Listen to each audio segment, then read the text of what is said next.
Okay, uh, the art scene in the San Francisco, Oakland Bay Area. What it was, I think it was. I remember in the '70s, I would come to San Francisco, and there were a lot more jazz clubs, and I remember they would be listed in Downbeat magazine, the Both and, the Jazz Workshop, several others, and the one that was on Turk and Hyde Street. It's no longer there, and the one that was on Divisadero is no longer there. It's closed down, and the Jazz Workshop, probably the most famous of all, zero. It's not happening, and so maybe in some ways that's a reflection of the arts in the Bay Area. About not too long ago, there was an art gallery and a jazz performance space. It's called 57th Street Gallery. That was in right close to Oakland Berkeley line, and it was. I thought it was going good, and then I heard that the musicians they weren't getting big money, and the guy that had it he kind of brought in some of this yuppie management, because it went from like a low price to 15.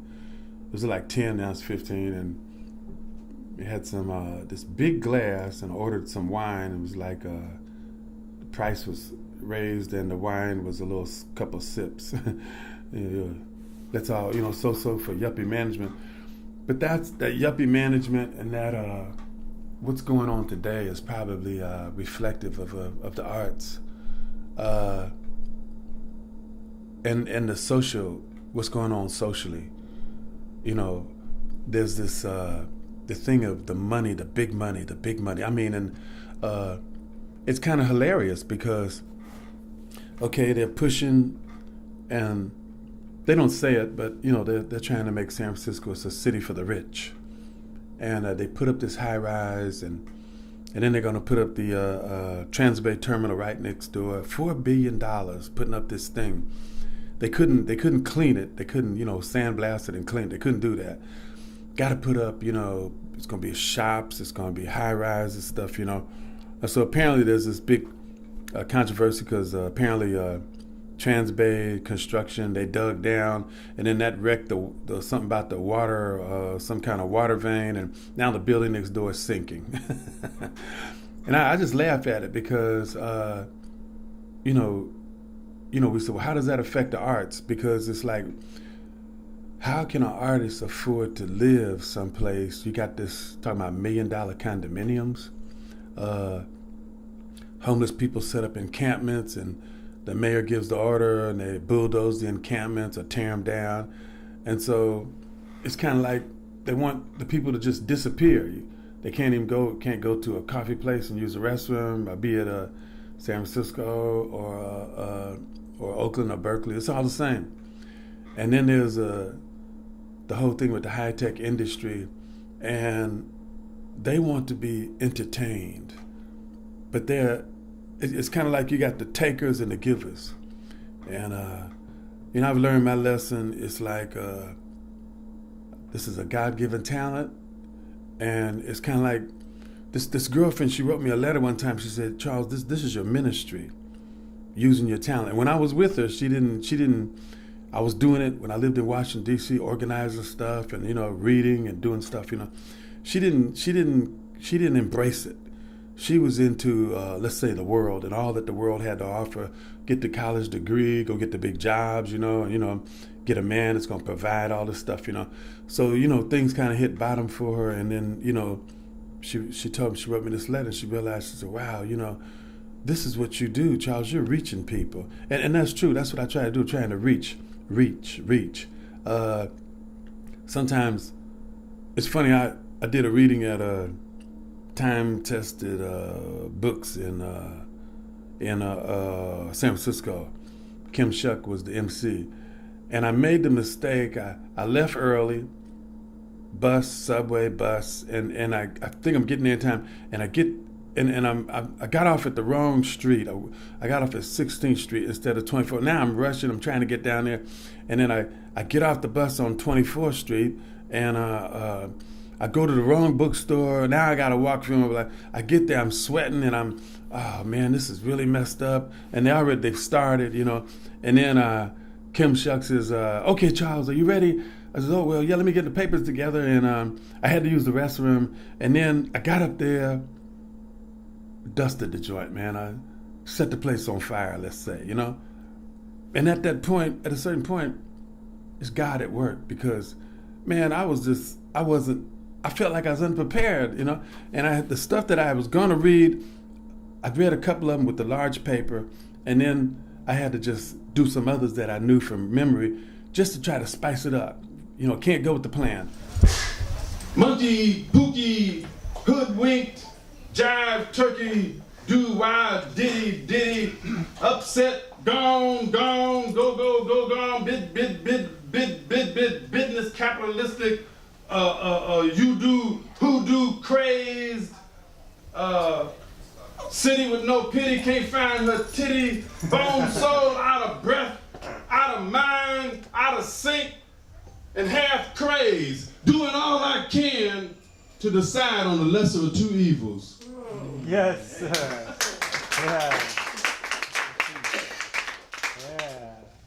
Yeah. Y'all know what that's about, huh? Don't need no explanation, huh? I brought some of my poems on paper. I hope you don't mind. They're beautiful. Look at them. They're beautiful. I'm partly blind, not total, but that's, you know, I can see a little bit. So, bluesy blues of Margot. She came and went. Disembogulated, ripped apart, ripped asunder, foregone, forlonged, and forgotten, and humped to the bump. And so glassy. Come on, James Carr, sing. Baby, you got my mind messed up. Boom, boom, boom, boom. Little girl, you shouldn't have got my mind messed up. Boom, boom, boom, boom. And how now? It stands to reason. Absence of authority. And now all I got left is the tail end of a piece of fried catfish. Look at the suicides. People jumping in front of subway trains. Wow, man, this is that tells you the alienation, the polarization that's here. So it's here and it's thick, and the artist can speak to that also. So, like I said, the main thing is to give and continue to give. And when we give, we can reach that spiritual place within ourselves and others, and know that we're serving a purpose other than just being self. So this is a piece, and I used to do this poem, and maybe you'll catch the line that's in. I wrote it shortly after this brother told me about that, you know. So anyway, it's a little jazz piece.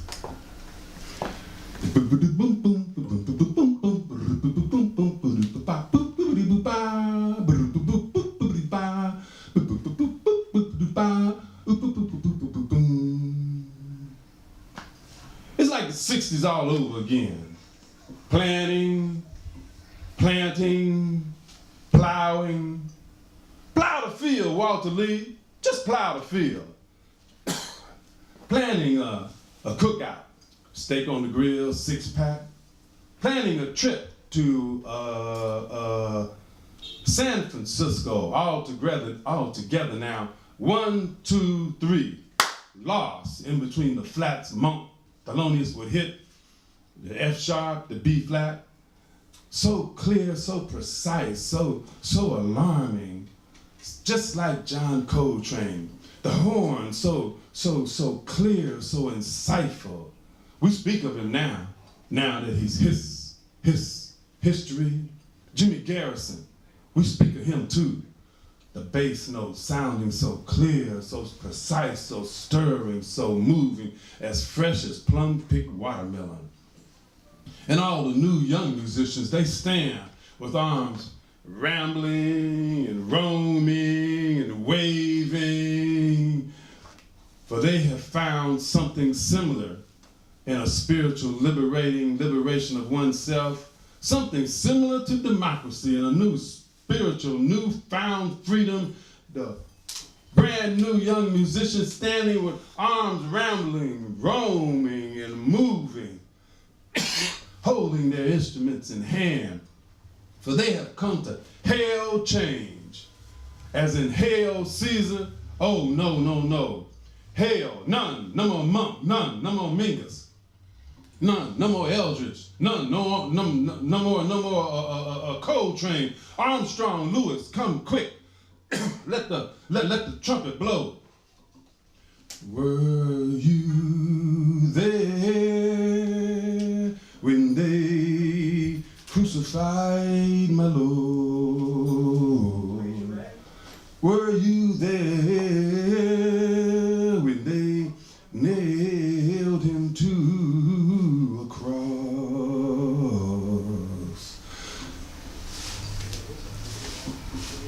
The music, so stirring, so moving, so insightful, equal to that of a restless horse pulling a casket down Pennsylvania Avenue. Avenue still is ice. And ice sticks hard on Avenue Ice. Ice sticks hard on the toll plaza. Ice sticks hard on the manhole covered up, witness. And what was that cop's name? That cop in Memphis, that cop who shot Martin, that cop who killed King.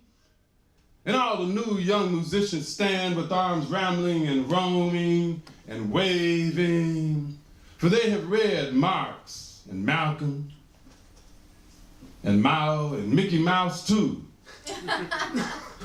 And ice sticks hard, and sticks fly on, drummer, fly on, Philly Joe on the drum head, on the mop up operation, on the erection, on the mop handle, on the San Francisco to Washington D.C. to Memphis. It's a long ways, it's a long trip. Mayor, cry for me, mayor, cry for thee. As the new young musicians stand with arms rambling and waving, for they have come to exchange another floating handshake. But have mercy, for the drummer, he ain't here no more. And in the distance can be heard the sound of a gospel song being sung. Sing, Mahalia, sing, and shake, baby, shake. As all the new young musicians gather with arms rambling, roaming, waving for Miles. Miles Davis, he did too. Oh, wow. Okay, this is same thing. It's like this, African features, the lips, large eyes. And what happened, when I first did this, and it was sitting there for at least a year, 2 years, and I wasn't satisfied with it. And I came back and I did this thing with the top, with these lines kind of like, the hair. And all of a sudden I liked it. And somebody at the art space said the same, said, wow, that's really neat, and that kind of, because I have to ask sometime, I wonder, just what am I looking at, or what am I seeing because of, my blindness. And so, it's another one of those, I like it, because I thought it came out, it's not strong, but it has that subtle strength about it. And that's what I like. And somebody, it was in another exhibit, and these people, they really liked it, and they had their thoughts there in terms of Afrocentric thought, and that's part of the reason why it connected, because the message was connected. Like, hey, look, there's a beauty in who we are, and so that's what this one kind of represents. The same as the one with the African mask, and it's like it's almost like it's a mask, it's a person. It's like, but then again, so are the masks. The mask will take off on people anyway. Did you do something intentional with the eyes? Like this eye and this eye? Not necessarily. It's this thing where I do with the African mask, like the line and going straight across, line straight across the middle. And I got that from, observing the mask and the sculptures. Yeah. And you usually, from the work I've seen of yours, brighter colors you've used. Yeah. Is that something that you feel like, I guess, what attracts you to the brighter colors, or your choice in that? That's where my blindness comes in, because the brighter colors enables me to see what I'm doing and see what the image is. If I started mixing medium colors and dark colors, and I get lost, and at a certain point I don't even know what I'm doing. And because I'm using my peripheral side vision, and like I can do this and be comfortable. If I was doing, adding some more medium, let's say some green and gray and red, I'd be doing this so close and straining until I would hurt my eyes. But this way I can do it and I'm comfortable, I think I did part of this using my fingers. All right, I'm ready. If a rock could speak, even a growling sound, but a whimper would relate to the loneliness of love sitting there in the cold.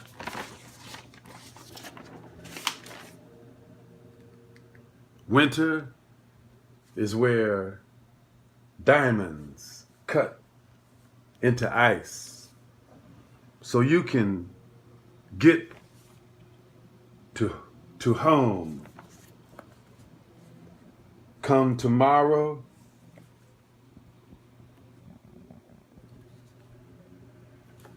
ye shall shine like the salt of the earth. The human want way, way beyond natural reason. Untouchable to thought, as if formed long, long ago. That need inside the depths, still waters deep, so deep.